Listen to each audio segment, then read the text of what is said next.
বিসমিল্লাহির রহমানির রহিম। Hello everyone, আমি মোহাম্মদ শামসুজ্জামান বরাবরের মতো আপনাদেরকে নতুন কোনো প্রাকৃতিক দৃশ্য দেখাতে চলেছি। বন্ধুগণ, আমি এই মুহূর্তে দাঁড়িয়ে আছি বগুড়া জেলার সারিয়াকান্দি উপজেলার আওতাধীন একটি সুন্দর মনোরম প্রাকৃতিক পরিবেশে।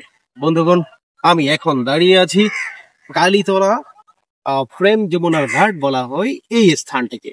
আপনারা দেখতে পাচ্ছেন আমার পেছনে অনেক লঞ্চ, স্টিমার, নৌকা এবং ফেরিও এই জায়গাতে আছে। এখান থেকে বিভিন্ন জায়গার মানুষ দূর দূরান্তে যাতায়াত করে থাকেন। আমরা একটু সামনের দিকে লক্ষ্য করলে দেখতে পাবো কিছু পর্যটক এবং কিছু যাত্রী এখানে উপস্থিত হয়েছেন। তারা নিজেদের গন্তব্যে যাওয়ার জন্য এখান থেকে প্রস্তুতি নিচ্ছেন। বন্ধুগণ, আমার পিছনে আপনারা দেখতে পাচ্ছেন একটি ফেরি এবং একটি ট্রলার এখানে দাঁড়িয়ে আছে।